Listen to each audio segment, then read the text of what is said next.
Number 1. Okay, I'm going to start this out saying I'm an 18-year-old female, but this all started when I began school at 4. The school I went to was junior kindergarten to grade 8. I remember day 1 after school. It had to have been almost summer when my mother received a call on our landline. She usually doesn't accept random numbers, so just declined it. The next day, I went to school, and some random teacher who I think caught one of the higher grades comes up to me during recess and asks me something along the lines of, "Did you get my call, honey?" It wasn't weird at the time. I just thought he would have called my mom about school or something. When I got home and told her about it, she awkwardly called the school, which I found was different than the number who called, and they said they didn't. So she told them about the teacher and didn't take it seriously, I assume. Because the next day, during recess, he came over and talked to me. I forgot about what, though, and still I didn't think it was weird. But then, he took it too far. One time I was having a sleepover with my friend. We'll call her Janice. And we were having popsicles out near my pool. We have a fence and a gate around our backyard, so my mom would just let us hang out, but she had to be out there when we swam. We were chatting and sucking our popsicles when I hear the gate rattle and whistling. I instantly call my mom thinking it's for her and she comes out, but not before I hear running away. Me and Janice tell my mom what happened, and when my dad came home, she asked if anyone were supposed to be here. I'm guessing he said no because after she never let us out there without her out there too. Nothing else happened for a while, except a few odd compliments like, "Aw, that's quite a short dress there, honey," or something weird like that. Then, mid-year senior kindergarten, he brought his class into ours because they were reading to us and we were going to watch a movie. I got paired with someone. We read, and then we watched The Nightmare Before Christmas. And even though Christmas had passed, this whole time his hands were like tickling my back and I thought it was so weird. I told my mom when I got home and she seemed to have had enough because she called the school and told me to go to my room. Fast forward to summer and I'm at Dairy Queen or something, and my mom is ordering right beside me. I'm sitting with Janice at the booth at this point, and the door jingles, signaling someone's coming in. Guess who it is? Creepy teacher man. Me and Janice visibly tense up, and my mom notices the guy, who she's seen before because of the annual school carnival and me pointing him out. She escorts us out and to a lake, since number 1, she doesn't want us to be near the freak, and number 2, the lakes are nice where I live, and she probably thought some scenery and sundays would make us happy. Now, the weird stuff happens. School starts up again, and frankly, I'm a bit nervous about seeing Creep McGee and if he'll confront me about the Dairy Queen incident. Luckily, he doesn't. I think it was so long ago. But during nighttime was when it started getting bad. I was in my room, reading, probably, and waiting for my mom to fetch a snack for me. My room is on the bottom floor, and there's a huge window just beside the window on the backyard side. Suddenly, I hear footsteps and I peer outside the window, and there he is, with the most fucking terrifying smile ever. He crawled on all fours to my window and tapped it oddly. He was playing a song or something. I screamed for my mom, but he didn't move. She came in and started yelling for her to leave. My dad came in and she told him to call the cops. Long story short, he was fired from his job and we got a restraining order. But oh, it doesn't end there. It was a few years, 3 I think. I was 8. We had moved to a different city 2 hours away from my old one, and I went to a different school. After school, I had a babysitter. We'll call her Rebecca, and she was super nice. I told her about the perv teacher, and she told me a story about how something similar happened to her. Well, she picked me up from school one day, and we were walking to her car. She parks about a mile down the road so we can walk and chat. But about half a mile in, she starts rushing me, and we're slightly jogging. I turned my head for 1 second to see a man with a long beard, but I knew it was him, and he was violating our restraining order. He was also walking quite fast. We made it to her car safely, and she was just about to hit the gas pedal before tap tap, and the same noise he tapped my window in. She had the most horrified look on her face, but I knew we were safe in the car. "Can you please give me a ride to my mother's house? I baked some cookies for her," he asked through the window, so fucking creepily. "No," Rebecca responded, not even before giving an excuse. She was about four, probably before he frowned, kicked the car, and I left. Obviously, Rebecca told my parents and they called the police. I don't know what happened next since I was 8, but I'm sure they found him. What is creepy to me now is that he was in the same city, 2 hours away. Why? Every night my mom would lock our doors just in case he decided to break in or be creepy. I closed my blinds every night, but my room was on the 3rd floor, a loft, so I had nothing to worry about. Now I'm 10. I still sometimes think about it, but I'm fine going to school with Rebecca and she picks me up still. She was actually pregnant at the time and was going to name it after my middle name, Poppy. It was summer. I had friends over and Rebecca was watching us as my parents were out on a date night. It was around 8 p.m., so not dark quite yet. Then we hear a knock on the door. Rebecca had ordered pizza, so we thought it was just the pizza guy, but when she opened the door, it was Bearded Creep. She tried slamming the door, but he'd put his foot in the door so he couldn't close it.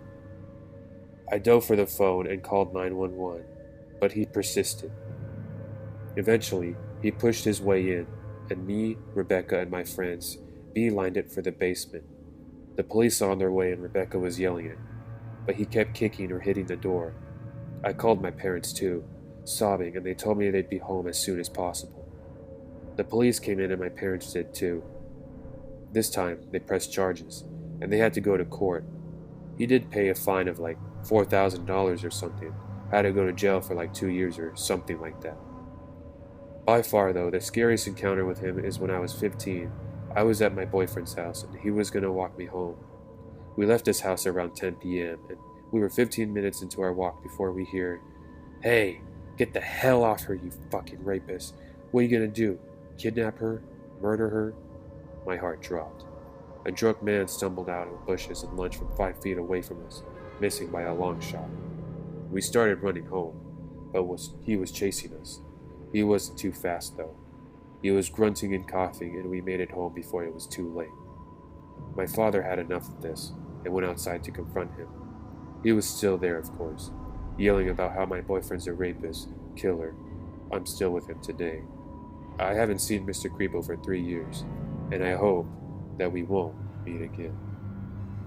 Number 2. I was recently reminded of this encounter by my mother. If she hadn't brought it up, I probably would have gone the rest of my life without thinking of this incident, but once I did, then all of these memories came flood back. My family traveled from the Midwest to the East Coast almost every year. We usually drove through Canada to New York, Vermont, New Hampshire, and then up to Maine, where my dad's family is from. We stopped at various tourist spots and resorts while on the trip. When I was somewhere around 6 to 7 years old, we were staying at a family-style resort in New Hampshire.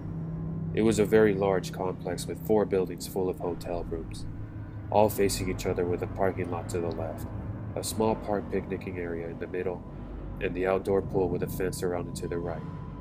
Each building had 2 levels with outdoor stairs, and each room had a door that went outside, not into a hallway. There was a path from the bottom of the stairs, though, through the small park to the pool. I have always been quick to get ready, so while my mom and dad and sister, who was 1 year old at the time, were getting ready to go to the pool, I was getting antsy and wanted to go check on the tacky water slide tacked onto the side of the pool. I remember my dad being busy and distracted while I said, "I'm going out to the pool," and began walking outside down the stairs. You could see the park and pool from our balcony, but my dad wanted me to wait. I did not. I proceeded to walk by myself out to the pool. I was walking along the path through the little park when 2 big arms picked me up and started pulling me back. This is what I have the sharpest memory of: my purple jelly sandals being lifted off the ground under me. I didn't immediately turn around because I just figured it was my dad dragging me back to the room. Mad that I had disobeyed him, I just sighed and accepted my fate as being in trouble. Then I heard my dad in the distance yell, "Hey, get off my daughter!" or something similar. and so I finally turned to see who the hell was holding me. It was some guy, really tall, really thin, wearing dark colors. He had a car that was pulled up to the right of the park, not parked in my sister's parking spot or anything, only about 20 feet away. I looked and saw my dad barreling down the motel stairs, holding my sister's water noodle and wearing his bright green neon water shorts. This was probably 96. The dude saw my dad, dropped me, and then dove into the car, which promptly took off. I cried because I had scraped my leg in the fall. My dad chased the car for a short while, but they quickly picked up speed and were gone. I have no idea if the license plates were recorded or the cops were called. We did continue to go to the pool and play, but I remember that my dad was in a rightfully bad mood the rest of the afternoon, and I couldn't get him to play in the pool with me. He usually was a big reader, but he just sat in a chair peering around the parking lot, looking miffed the rest of the afternoon. Who knows what would have happened if my dad hadn't been walking out behind me, looking out the window. I was honestly probably 10 seconds away from being thrown in that car and taken God knows where. So, creepy dude in New Hampshire, let's not meet again. A little backstory. I'm a 16-year-old boy, but when this happened, I was 13 or 14. So, it was June, and I wake up to someone knocking on the front door. Confused, I get up and go see who is knocking. I open the door, and a man in his late 50s, early 60s, is standing there with his wife and twin daughters, who were 10. I call for my mom and go back to my room. Later, my mom tells me they were the new neighbors. I don't really care, so life goes on with them as our neighbors, and I notice that the man, we'll call him Jeff, has been really passive-aggressive with me. This I don't really care much about. So, a month passes and my birthday is in 3 days. I'm excited and get to have my best friends over. Back then, my friends and I were really into playing in the woods. There's a small path of woods next to my house, and I decided I would clear out a spot so we can play. We knew the owner of the land, and he said it was okay to play there. While I'm picking up some sticks, I hear someone yelling. I notice Jeff at his front door yelling at me. He yells, "Get the fuck off my property." I live on a cul-de-sac, so I live on one side, he lives on the other, and there's a patch of woods between our houses. I was so confused because he didn't own the land I was on. I decided to ignore him and continue to walk. Then he walks over to me and grabs my arm and drags me to my front door. He started yelling at me and my parents. It ended with my parents calling the police. I remember nothing happening, but he kept saying that I was on his property. I never was. Fast forward and it's now my birthday, and my friends are over. We are in the woods and we play. While we were playing, we heard bushes start to rustle. We point our flashlights toward the bushes, and what we saw still creeps me out. There in the bush was Jeff. Right as we notice him, he runs back to his house, and we do the same. I rush to my parents, who call the police. Nothing happened though, because he didn't do anything. We go to bed, and that was the last thing to happen for the rest of the summer. It's now August, and school just started. Now Jeff has twin daughters who were friends with my sister. All three were in the same class in grade. I saw them a lot. At first, they seemed like good kids. One Saturday afternoon, I hear the twins playing when I hear a window downstairs break. I come downstairs and the window on the front door is shattered. My mom sees it and I tell her that we will call my sister Kate. Kate and the twins. As I say this, I hear Kate upstairs yelling, "What happened?" I go outside and see the twins hiding behind one of the bushes in the front yard. I ask them if they broke the window, and they said it was them. I tell them to go home and tell my mom. She goes to tell Jeff, and before my mom can finish, he screams at her saying that his perfect angels wouldn't do that. My mom comes back and goes in her room. I don't know what happened, but we just got out the window repaired, and that was it. Over the next 2 weeks, I noticed that things are being moved around in our garbage and front yard. I thought it was just my siblings or parents until I walk in the garage and see the twins moving my brother's bike. I yell at them, and they go home crying.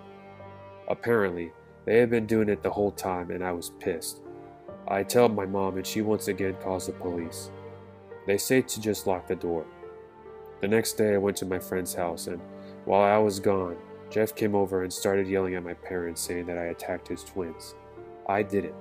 My parents never told me all of what he said, but apparently he threatened to kill me. Great. So I'm terrified of being home alone because I thought he would kill me. So now it's the day before Christmas, and I'm outside playing on my phone, and the twins come out of nowhere and grab my phone and run. I chase them, but they run in their house, and I knock on the door and Jeff answers. I tell him that his twins have my phone. I was so scared, but I wanted my phone. He goes and gets it, and throws it on the ground, shattering it. I scream at him, and he pushed me down and said to get off his property. I call the police, and he says that I tried to rape his daughters. And I was brought in for questioning, and after a while, they let me go because I never tried to rape the girls. I get home and I cry. I was so mad at him and scared. I didn't go outside the rest of the winter break. So let's talk about his last month in my town. It's now May and school bus had finished. I was in my room and I hear the twins and Kate playing. Then I hear Kate crying extremely loud. I tell my dad and we go outside to see Kate crying on the ground with a gash in her head and a bloody rock on the ground. My dad goes to help her and it turns out that the twins hit my sister with a rock. I start yelling at the twins and Jeff and his wife come out. I tell the wife what happened and she started freaking out. She had to have said sorry 4 times while trying to get the twins when Jeff says that Kate probably attacked the twins and it pissed off my dad so much. My dad punched Jeff and it knocked him out. My mom comes down my dad and he talks Kate to the hospital and I help Jeff in because his wife asked and she had always been nice. Once I'm done with that, I go home and the police are called. No one presses charges and Jeff and his family leave 2 weeks later. So yeah, that's my story about my crazy neighbor. Number 4. My wife and I have had the same mattress since we had been married. It is lumpy, dips horribly in the middle, and isn't large enough now that our daughter sleeps on it with us. I know, that's dangerous and not recommended at all. But when you go 6 straight months without more than an hour of sleep at a time, you eventually cave in. With that being said, I'm always on the lookout for a good deal on a king-size mattress, and yesterday I found one. $125 for a new set, and not a cheap one either. Incredible, right? I thought so too. So I called the guy up and asked if it was still available. You know how sometimes they advertise something really cheap because it doesn't exist? To my surprise, it was, so I set up for my wife and daughter to go out and take a look at 5 p.m. I would have rather just gone myself, instead of dragging my cranky daughter all the way into downtown. But my wife is pretty particular about the firmness of the mattress, so I had to make sure it was comfortable for her. Brian, the guy selling the mattress, said to call when we were on our way, so he would know when to meet us at the storage site. I called, but it went to voicemail, so I left one and also texted him to let him know we were on our way. The whole drive there, my wife and I are chatting happily about how great it will finally be to have a new mattress and have our own space in bed once again. My daughter likes to sleep a bit of a diagonal so that her hands are touching mommy's shoulder and her feet are touching my leg. It is very sweet and cute, but also incredibly uncomfortable because I have to sleep on the knife's edge of my bed in order not to crush anyone. Dads out there, I'm sure you can relate. Fortunately, the traffic isn't too bad, yet so we make it right on time. I hate being late to appointments. It's just so unprofessional and inconsiderate, you know? I get out of the car and unstrap my daughter so that she can enjoy the cool breeze and point out to all the new things she sees while we wait for Brian to arrive. After about 15 minutes, I walk into the office of the storage facility and ask to see if Brian maybe works there or if the receptionist knows anything about him. She told me that he works for a home staging company for when people try to sell their homes.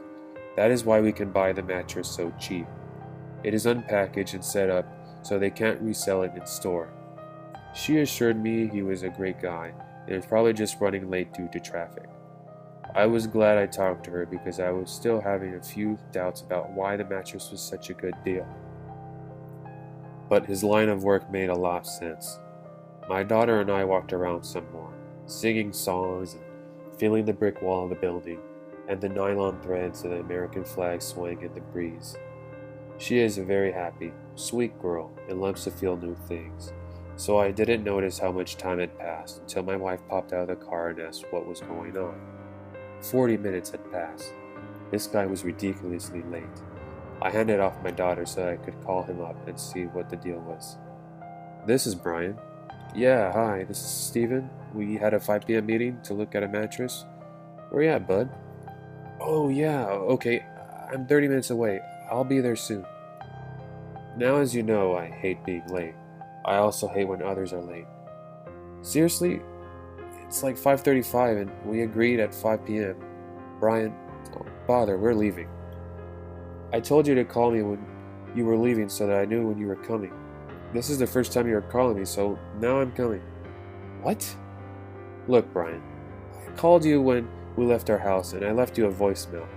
I texted you to let you know we were on the highway. We agreed to 5 p.m. and you stood us up. I dragged my daughter and wife out here for no reason, and now we have to fight traffic to get back home. Thank you for wasting our time. I hung up before he could get another word in. I was furious. Who sets the time to meet up, and then doesn't show up until the person calls? Clearly this guy wasn't a real businessman. He called me right back, but I ignored it. We needed dinner and showers. We had routines to follow, or this baby was going to be up all night. He texted me right after, trying to justify his reasoning, telling me I was foolish for not wanting to wait around to save so much money on a $1,000 mattress. Obviously, this guy didn't have kids. I added his number to my spam list so that I wouldn't get any more calls or texts from him, and I apologized to my wife for wasting our evening. I work 2 jobs to make enough for the bills, and we don't have much time together as a family. I feel like a bit of a failure, but my wife always reassures me, thanking me for working so hard. Still, I can't shake the sadness I feel when I come home late and barely get to spend any time with them, so I was extra frustrated for Brian for wasting one of my only free evenings. Of course, traffic was awful heading back out of downtown, and there were 2 car accidents because why not add insult to injury? My daughter was starting to get fussy, so I was singing all her favorite songs and making silly faces to keep her occupied. It took over an hour to get home, but once we hit the driveway, everything was forgotten and we all smiled. Home at last, we went through our normal routine of dinner and bath time, and instead of turning on the television, I just played with my daughter until she was ready for bed. It was a nice change of pace. I can't believe how big she is getting. The alarm went off far too early for my liking, but I got up and did my best to crawl out of the dip in the bed without arousing anyone else. Got dressed, packed a lunch, ate a quick breakfast, and I was off to work. The day was pretty uneventful, which was nice because I couldn't keep my eyes open easily. Normally I get a few calls from my wife during the day, and at least one picture showing our daughter doing something silly or new, but I didn't get any of that today. I knew they had a few plans to go to the petting zoo and story time at the library, so I didn't think much of it at all. I did miss my daily picture. Wednesday is always a special day because it is food pantry day. At first we were just embarrassed, but we try to make the best of it by guessing what dessert they will give us. The generosity of people in our area is so amazing. They donate all organic foods, even organic meat. I usually make it at home before my wife is done at the pantry, so I tidy up the house and get ready to go out and grab all the bags full of food. I kicked off my work boots and put my lunch bag away, cleaning up a few dishes in the sink and washing down my daughter's high chair tray. As I headed into the bedroom to change into more comfortable clothes, I stopped dead in my tracks. There, in place of our small, lumpy bed, was the king-size mattress on a simple bed frame. It even had sheets on it, nice ones.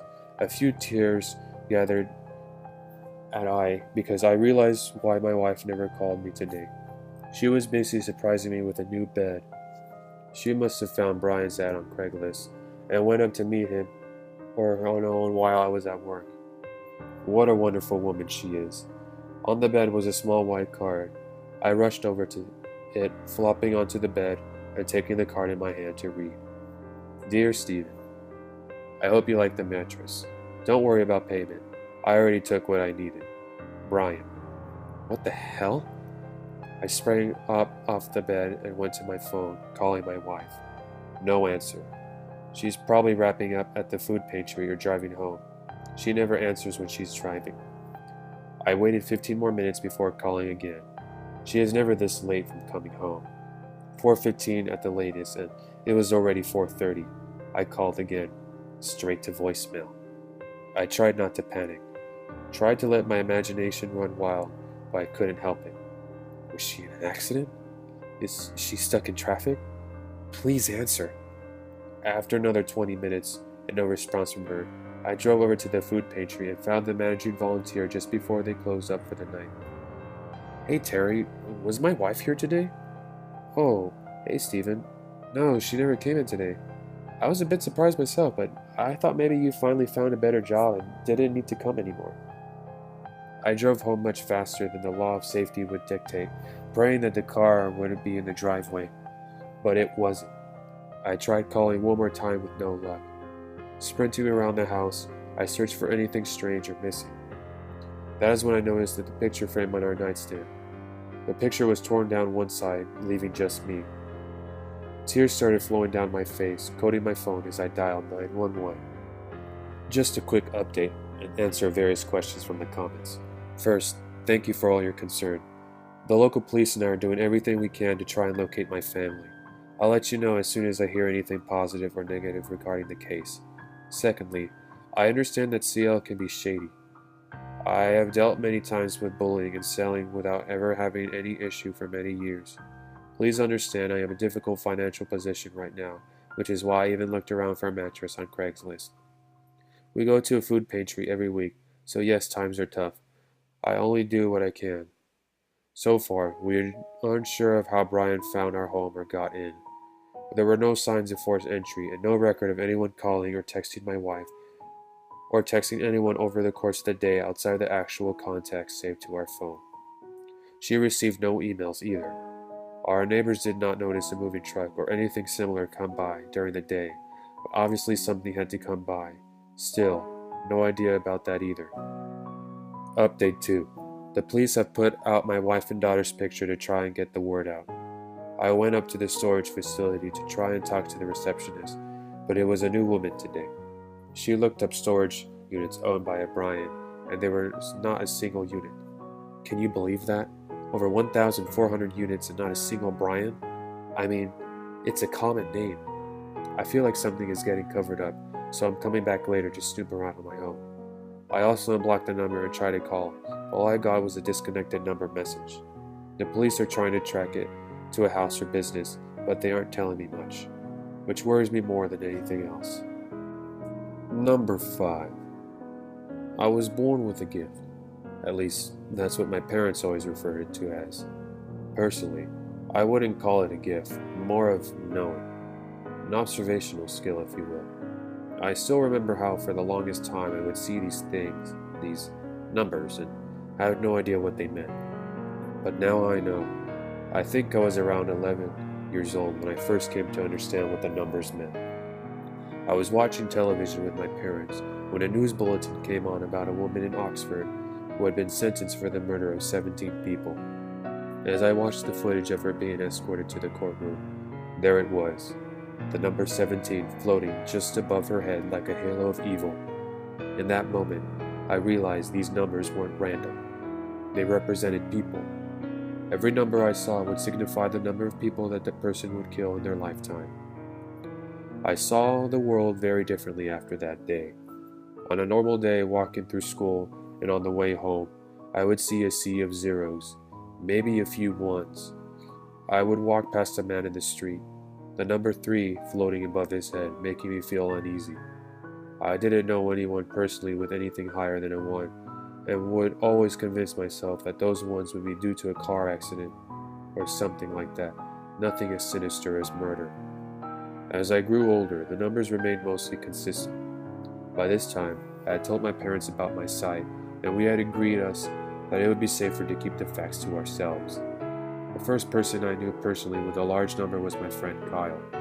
I met Kyle at a house party from one of our mutual friends as he was throwing a party. We hit it off pretty quickly due to having a lot of the same interests, but I was always very uneasy as I would look at him and see the number 5 looming above his head. 5 people? Kyle? I didn't seem possible. I very quickly decided I didn't want to question it. About 3 months into our friendship, I woke up one morning to a number of messages on Facebook. All of my friends were frantic about what had happened to Kyle, but I couldn't get a straight answer out of any of them about what exactly had happened. After scrolling down a couple of posts in my newsfeed, though, I had my answer. Kyle had gone to a party with his girlfriend, Amy. They'd gotten pretty drunk, but Kyle decided he was still okay to drive home. About a mile into his journey, he crashed into an oncoming car after veering into the wrong side of the road. The post said that the crash was pretty bad, and his girlfriend had died instantly. Jesus Christ, I thought. As shocking as this news was, part of me couldn't help but feel guilty. I had known Kyle would kill someone, but I couldn't have known who it was or when, right? And as I read further into the post, I found out more about the car Kyle drove into. Their car had flipped from the impact and rolled into a ditch on the side of the road. The driver, a fellow student at our school, had been killed instantly. His 3 friends who were in the passenger seats had all died in the hospital from their injuries. 5 people. Kyle killed 5 people that night, and I knew it was going to happen. I carried the guilt of that accident around me for a long time. I tried to talk my parents about it, and they tried to empathize with me, but I knew they didn't understand. In fact, it was very hard for anyone to understand why I was feeling like that, until I met Melaine, the most beautiful woman I'd ever seen. We started dating about 8 months after Kyle's accident, and I felt a connection with her that I'd never felt with anyone else. She was the first person after my parents that I had ever told about my gift, and I was so relieved when she didn't freak out and leave me. She was so kind to me and so understanding about it.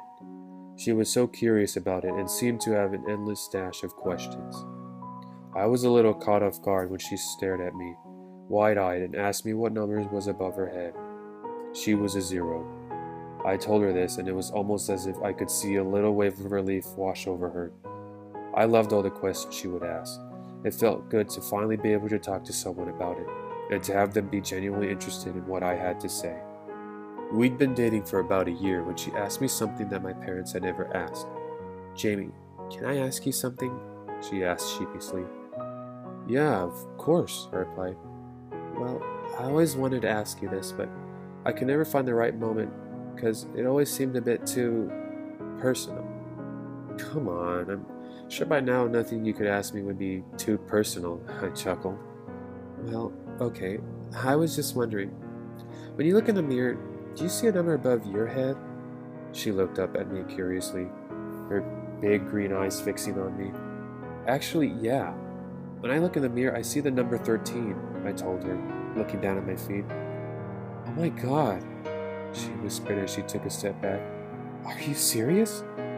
"No, of course I'm not serious," I replied, unable to stop the smile growing on my face. "I'm a 0 just like you."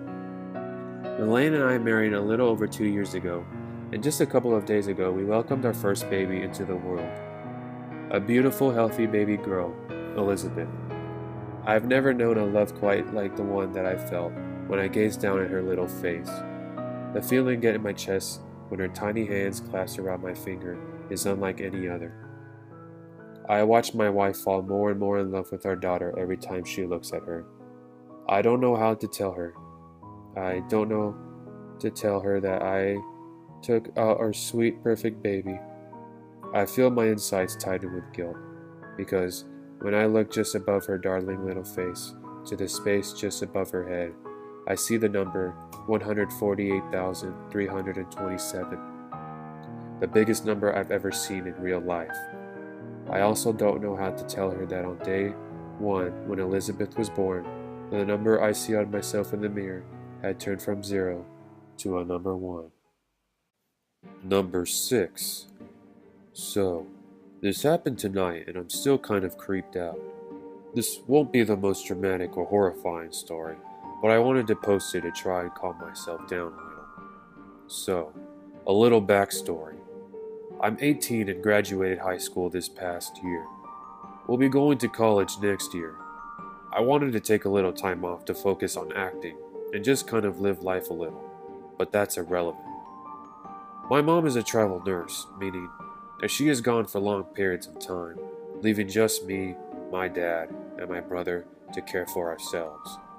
Well, for this assignment she's on now, she asked if I wanted to come with her. We are from Alabama, and her assignment is in a city on the coast of Washington. So of course I say yes. Take a cross-country road trip and get out of Alabama for a bit. Fuck yeah. So, on the trip some weird stuff happened. Nothing too creepy, just people being weird, but not weird enough to post about. Now, the city we are in a very poor city. Mostly just fishermen or loggers living there. The hospital my mom is working at is the size of my old high school, which is not very large. So needless to say, that combined with the heroin epidemic going on in this part of the country, this isn't the greatest place. I was under the impression that we could be staying in a small apartment, which is how I worked on her last two assignments. But when we get here, I find out our lodging is a motel, and this motel is in the bad part of this already pretty shitty city. There have been multiple times people have been screaming outside the hotel. Needles found on the sidewalk. One night my mom took the dog out and said there was a prostitute outside. So now you know who I am, where I am, and why I'm there. Now, we can get to the story. My mom works a night shift, so we have gotten into the habit of staying up all night and sleeping all day. So that's what I'm doing. Mom is at work, and I'm just hanging playing some video games. Well, there's a knock at the door. I'm confused because I know it's not my mom, and it's like 11 p.m., so it wouldn't be housekeeping. So, I go and look through the peephole in the door, and I see a woman standing at the other side of the door. Me. Who's there? Maria. It's Maria. I pause for a minute, confused as to who Maria is and why she's knocking on my door in the middle of the night. I'm sorry, but who are you? Maria, I told you. I'm Maria. Okay, so that answered literally nothing. Well, what do you want? Can you let me in? It's so cold. So, this is where red flags start to go up. 1. I just let the dog out about an hour ago, so I know it's not that cold. I check my phone and see it's 50 degrees. Sure, maybe a little chilly, but nowhere near cold enough for you to be knocking on a stranger's hotel door asking to come inside. 2. This woman is wearing what looks like a nice hat and very nice coat, so she doesn't appear to be homeless. I'm sorry, you want me to do what? I want you to let me in so I can warm up. It's so cold out here. Well, you should go into the lobby because I can't let you into my room. Oh, well. Okay, thanks anyway, I guess. The way she said it, that last part was such a change in character. Before she was asking for things very quietly and in a much higher voice, but that last part was so bitter. I'm going to ask the people at the front desk if anyone came into the lobby in the morning. Maybe I've just read too many of these stories, but that just seemed really sketchy. Number 7. This past summer, I used to occasionally take my camera to the park to take pictures. I'm not great at photography by any means, but I did it for fun. I've found that when you have a camera, people feel comfortable approaching you and striking up a conversation. On this particular day, I was approached by a young guy about my age, 25, maybe a little older. His name was Greg. He asked me what I was taking pictures of about my camera. We had a normal conversation. After a few minutes, he asked me to get a frozen yogurt at a place not far from the park. He seemed nice enough, and I didn't see any reason not to. As we were leaving the park and chatting, Greg tried to grab me by the hand. I pulled my hand away and didn't say anything at all, although I found it strange and inappropriate considering we had only met 5 minutes prior. I've always had trouble asserting myself, and this was no exception. I actually walked here from my house. Would you be able to drive me to the frozen yogurt place? Greg asked me as we reached the parking lot. I didn't really want to be responsible for his transportation, but what could I say? I'd already said I would get frozen yogurt, and we were basically out of the park. I couldn't make him walk, and I definitely didn't want to take the 5-mile walk there and back, so I agreed. I tried to pay for my own frozen yogurt at the shop, but Greg insisted on paying for me. He sat next to me and tried to hold my hand several more times. It was starting to make me uncomfortable, but I tried to brush it off. I gave him a ride back to my place and hoped that would be the end of it. When we got there, he asked if I knew any other place and would show him around and show him the digital camera, since I knew about some of the settings on my camera. While I didn't really want to spend any more time with him, how could I say no to showing someone the settings on their own camera? He invited me inside while he looked for his camera.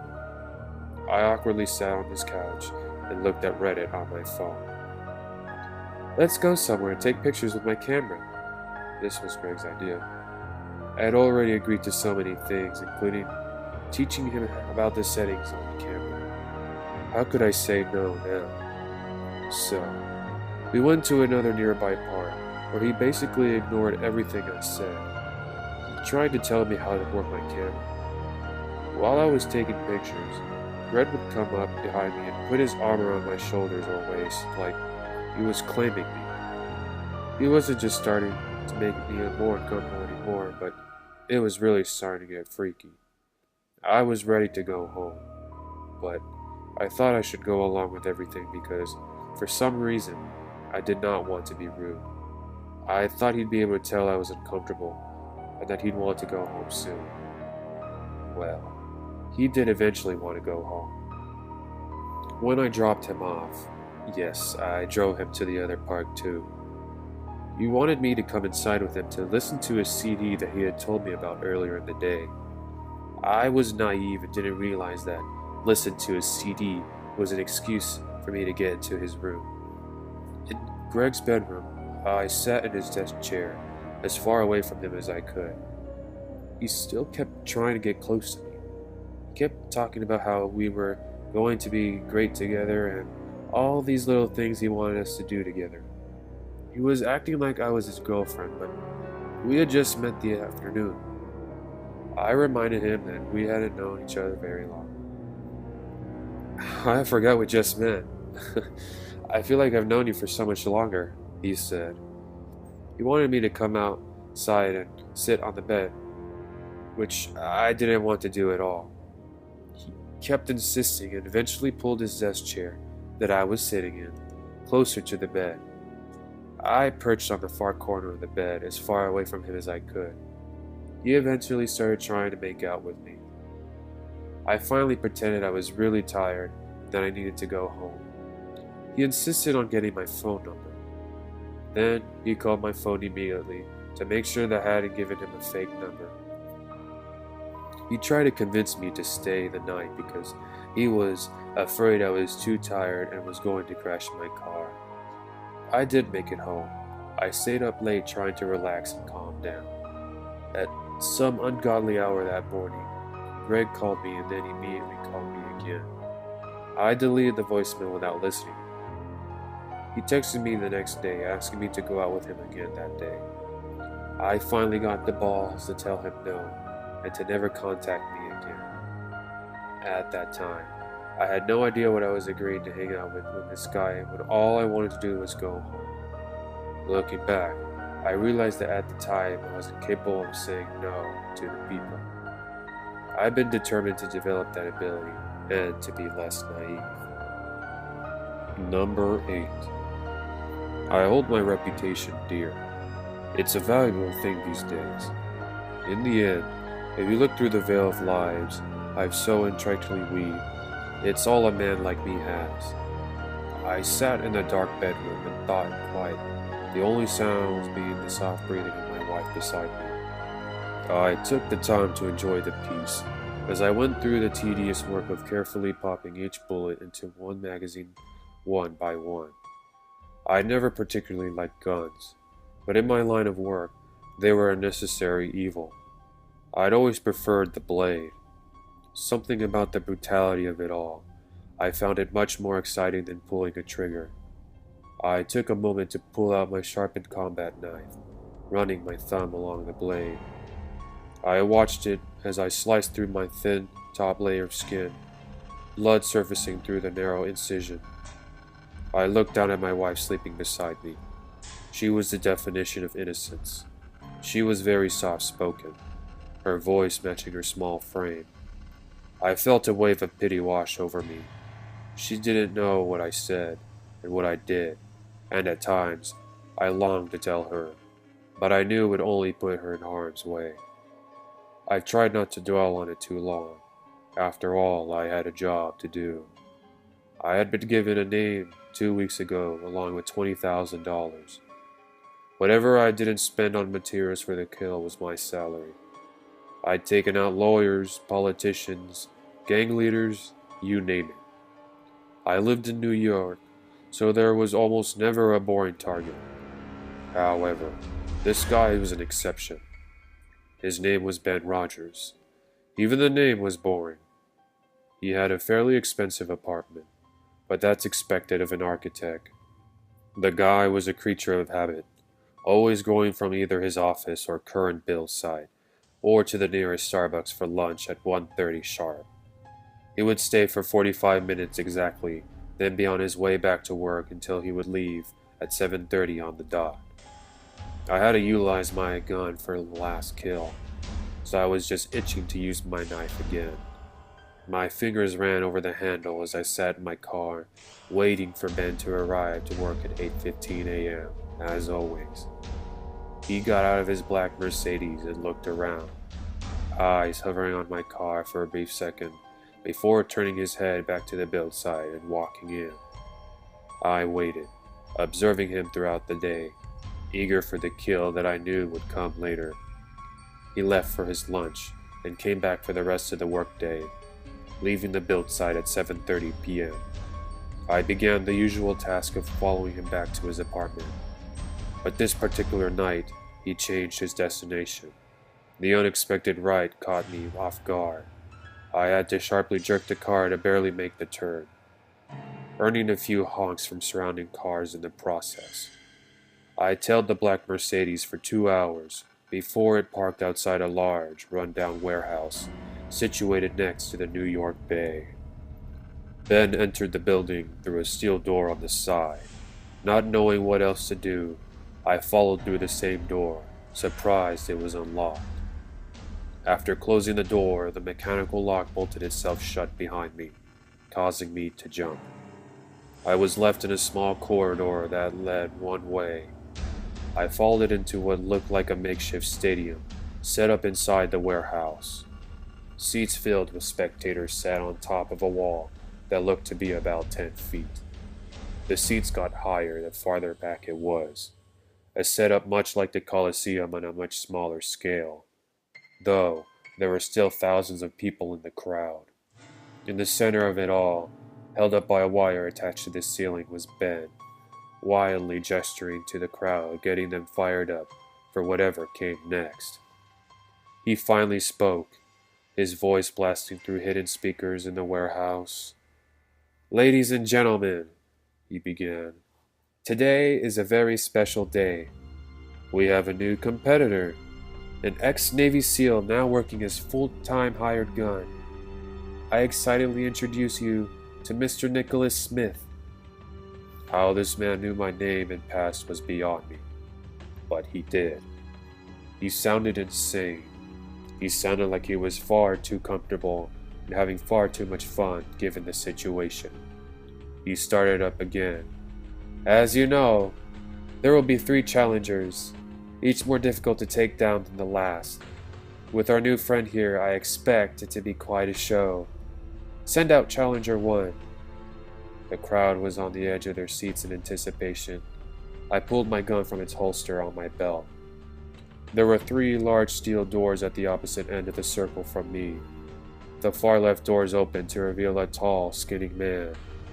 He was covered head to toe in tattoos. I took aim with my gun as he walked slowly towards me. I shot twice, missing both. My third shot lodged itself in the temple of the man as he fell to the ground face first, revealing the small, throwing knives he had been concealing behind his back. The crowd was silent. Ben looked down at me with a scowl.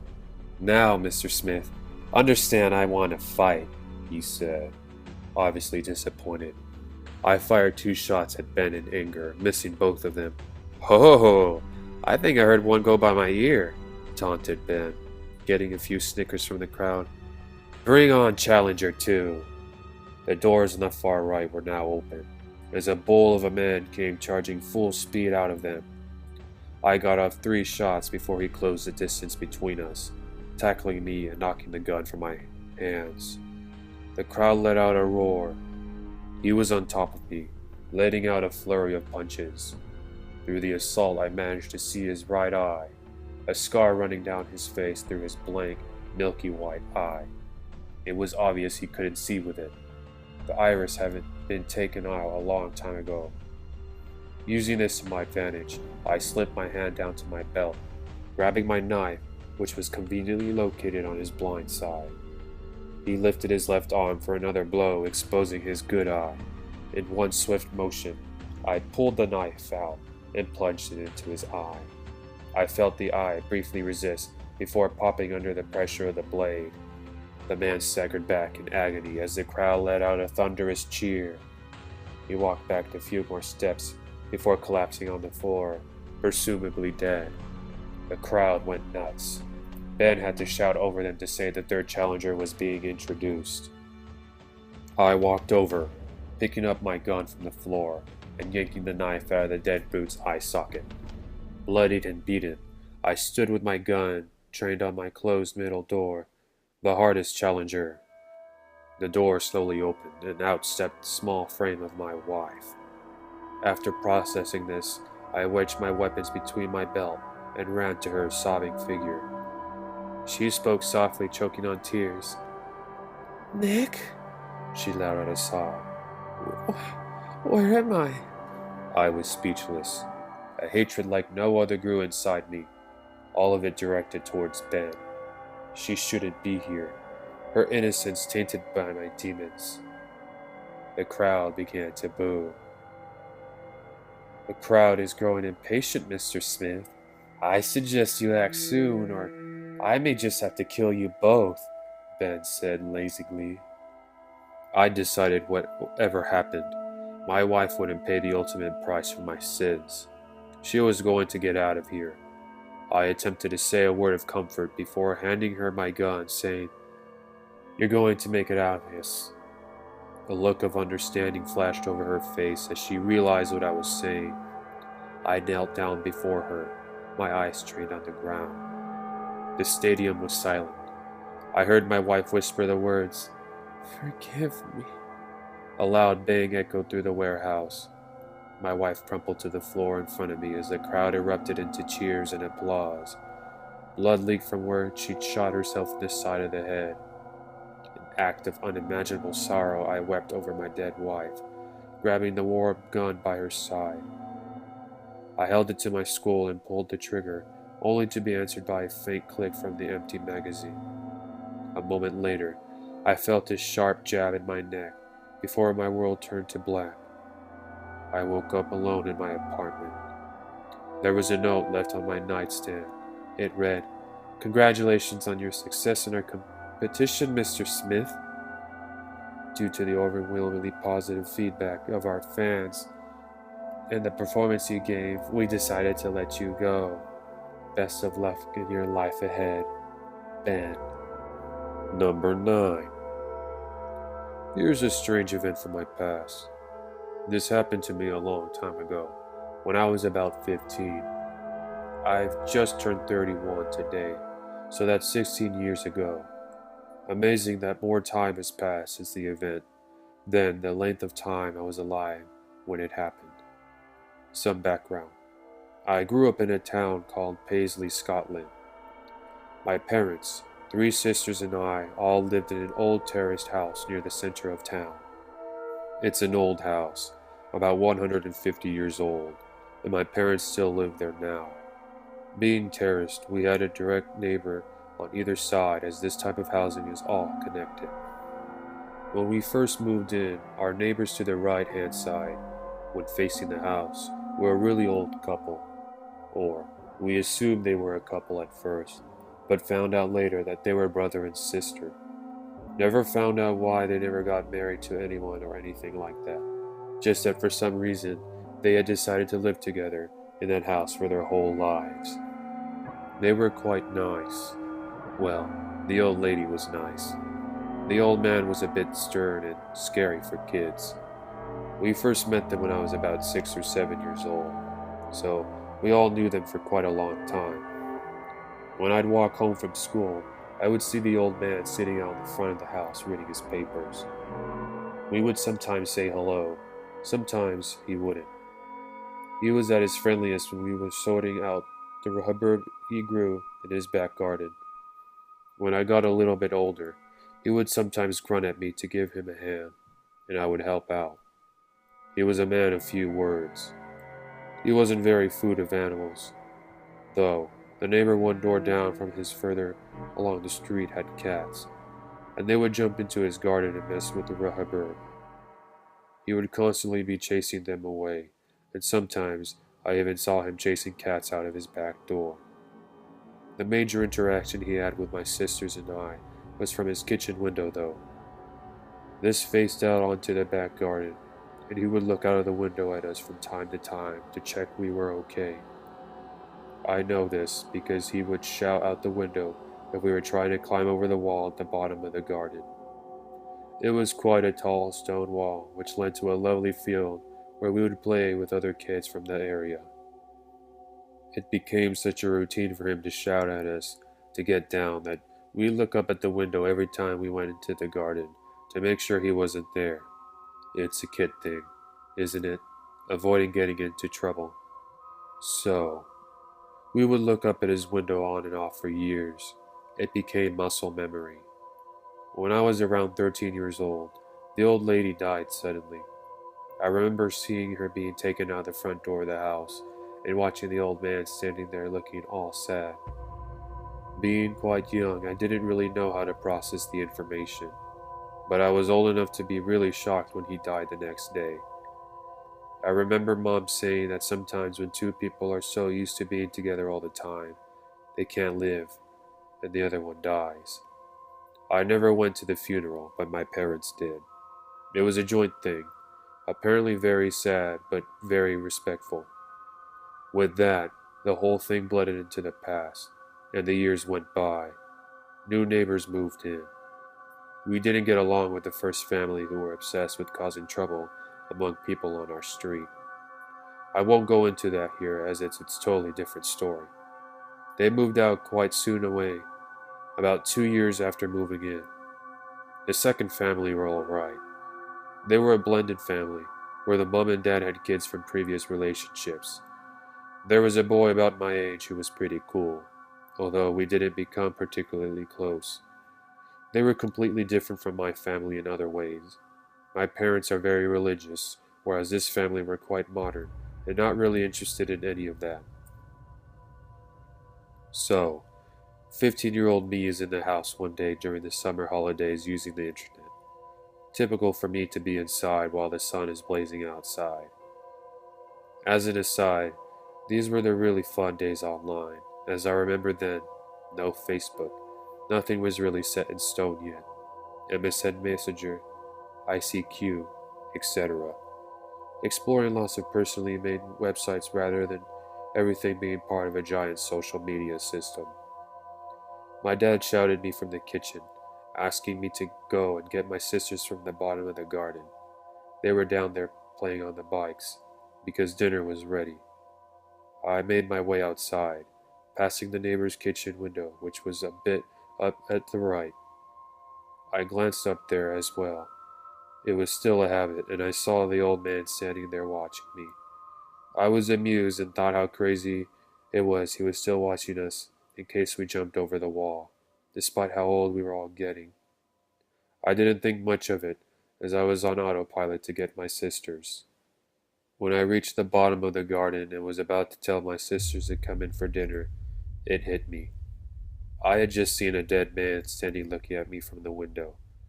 I looked back up there quickly, but he wasn't there anymore.